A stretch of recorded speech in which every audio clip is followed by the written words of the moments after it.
Mayday, the Handmaid's Tale podcast, is brought to you by Fan Mail, bi-monthly subscription box by Lady Geeks for Lady Geeks.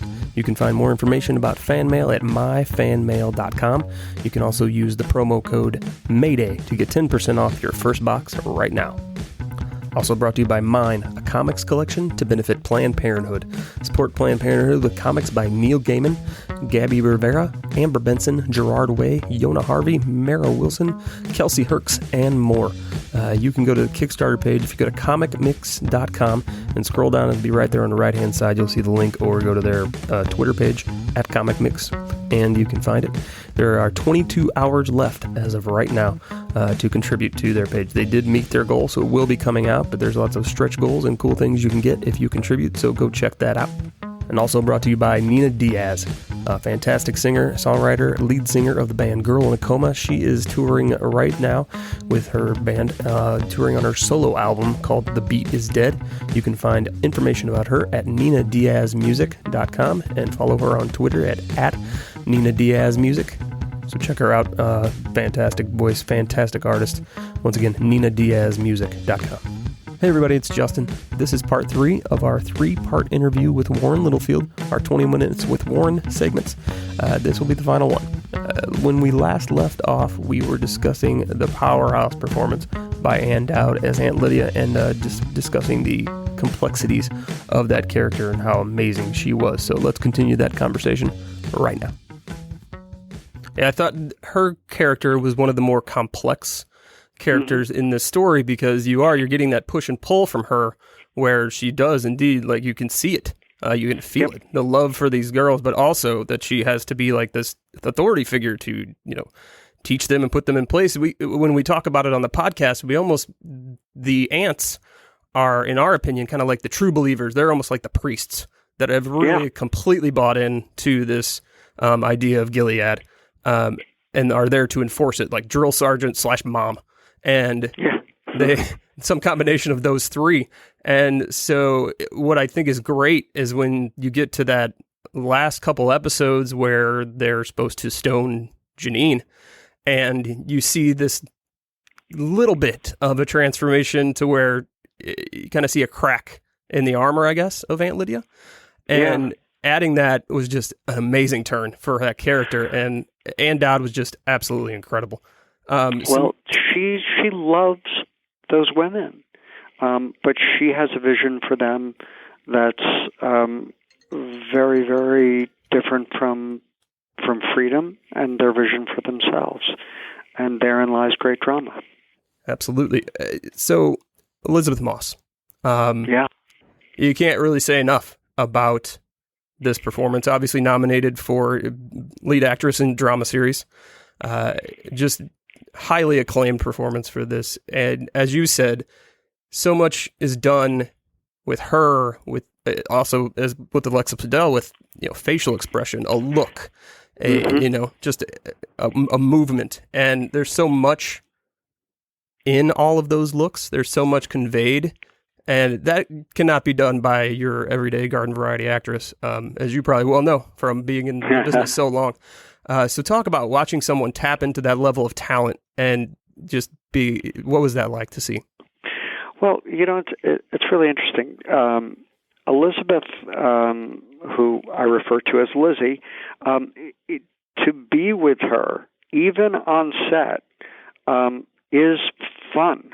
And then the camera rolls, and it's a phenomenal transformation.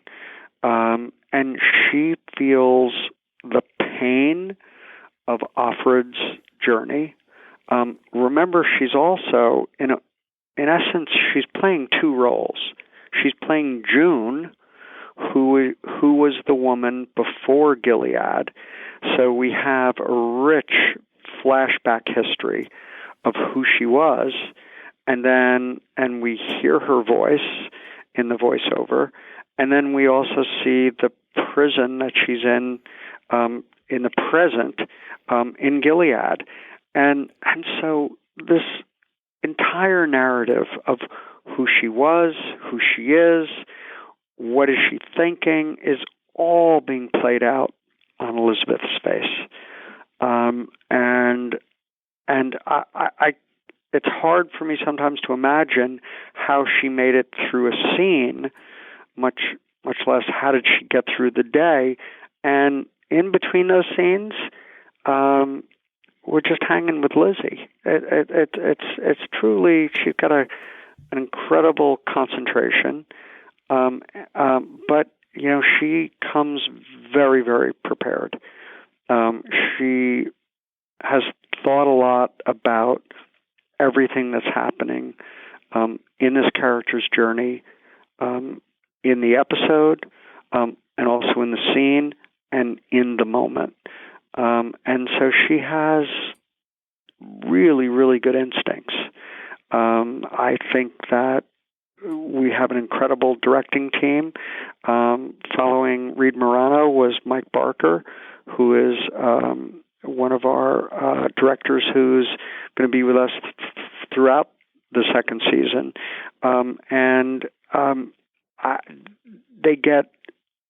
Lizzy gets and the entire cast get tremendous help from the directors. But Lizzy has such a strong connection to this character, and has from day one, where I think whenever we're in doubt, we rely upon her instincts, and we're knocked out by them. And so, as you were saying earlier, you get into the political aspect of this show. And we had we're fortunate enough to interview Ann Crabtree, your fantastic costume designer for The Handmaid's Tale. Oh, phenomenal, yes. She was an incredible interview. I could not say enough about her. She's absolutely amazing. Brings her heart and soul to her job. Absolutely. She gave us a little insight about being on set and just seeing how the election went down and everyone just kind of being in shock. And like you said, going, okay, now this is really, truly important. Speak to me now as Warren Littlefield, the husband and father, as I am too. The movies, TV, everything today is as inclusive, as open, and as available for, ideas and new ideas and people that would not have been given a voice even 5 or 10 years ago. The LGBTQ community, the women of color, people of color. Absolutely. And you look around at the reality and what is going on, not even in just this country, like you said, the world, and this, what can only be described as an assault on women's rights and people of color's rights. When you see a show like The Handmaid's Tale that represents such, feminist ideals and strong women, and then you look around and someone is desperately trying to take all of that away. Well, look, we feel a responsibility and we feel honored to be a part of the resistance. We wish that we weren't as relevant as we are. You can take all the awards away, we'd be fine if we just were not as relevant, if we weren't in this kind of a struggle and war of values and morals and feminist rights. But we are. Now, look, I think in the Obama years, I think we were able to say, hey, America's first African-American president. We've come a long way.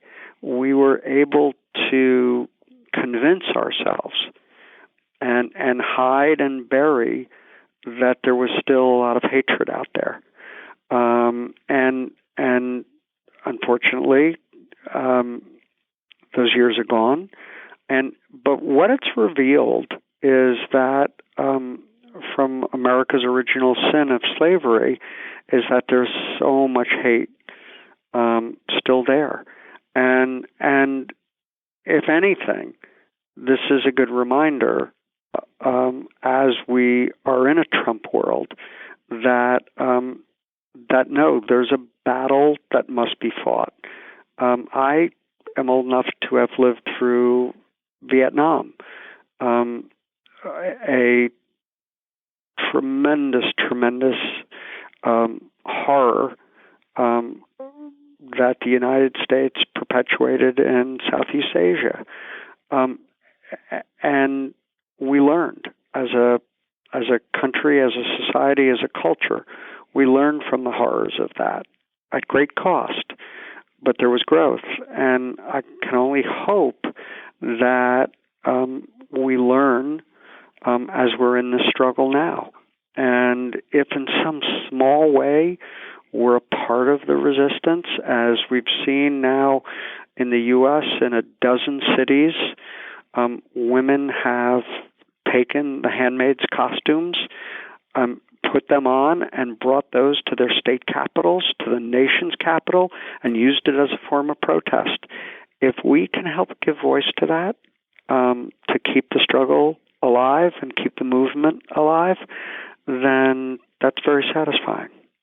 And Ann Crabtree came on and more or less said the same thing. And I had I was fortunate enough that in the St. Louis area, there is a group, I believe the second group that did the Handmaids protest. I know the first was in Texas, a group with the Nayrol in Texas.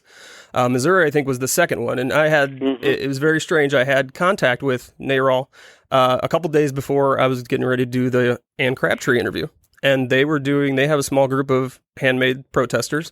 And so I had Ann on, and I basically said, if you could speak directly to these women, what would you say to them? And she delivered this gorgeous, heartfelt, deeply personal message to the Handmaids group that I was able to post and deliver to them.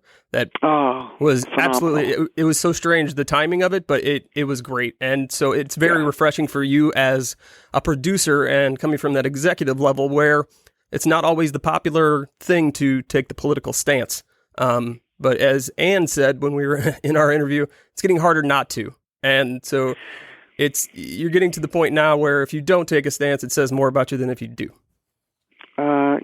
And look, that's in a awful situation. Maybe that's a really good thing, where we must stand up and be counted, and that kind of personal accountability and responsibility. I think that's a good thing. So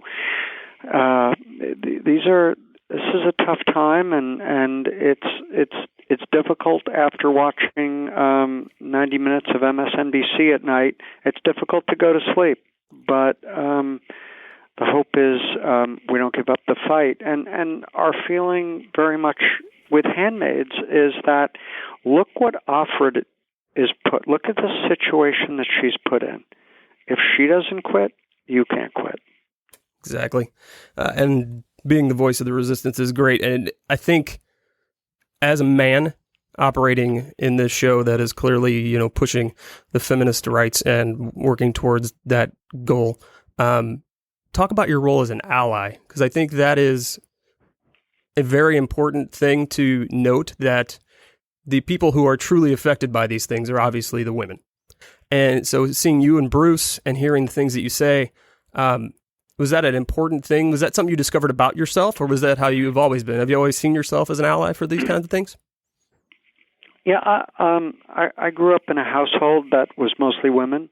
Two grandmothers, my mom, my dad, was out there working, providing a meal on the table, and then also a sister. So there was mostly women, and so strong women are something I've never feared. I've embraced. And Bruce and I knew that if we walked into taking on what Margaret created, that we needed really strong women's voices, and they bring out the best in us.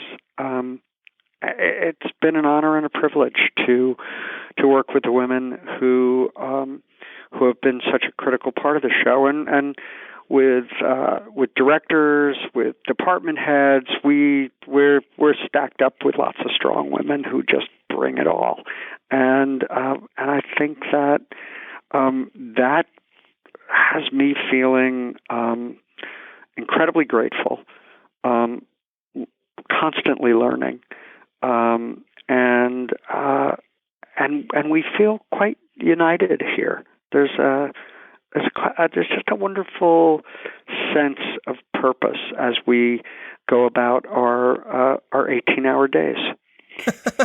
Very nice. I will tell you that an 18-hour day shows up on the end product of this show. Well, thank you. But this has been really outstanding. I so appreciate the opportunity to talk about the show with you. All right, that concludes our final portion of our 20 Minutes with Warren interviews. That is part 3, and we wanted to thank Warren Littlefield for taking the time again to come on the show and discuss his involvement with The Handmaid's Tale. And good luck to The Handmaid's Tale. The Emmy Awards are tonight as of this recording, 8 p.m. Eastern Time, hosted by Stephen Colbert on CBS, so definitely check those out and see what awards The Handmaid's Tale brings home. Once again, thank you everyone for listening, and don't forget to check out our radio station, Handmaid's Resistance Radio. It is on Slacker Radio. You can use the Slacker app, available at any app store, Google Play Store, or the App Store. It's Handmaid's Resistance Radio. You can go to slacker.com and listen. It's all free. It features all the music from the show, everything you wanted to hear from the show, and it also features awesome music from awesome bands and artists, music of resistance, rebellion, inspiration, and just great stuff. So please go check that out. Once again, Handmaid's Resistance Radio. That is on Slacker Radio, also available with the Slacker app.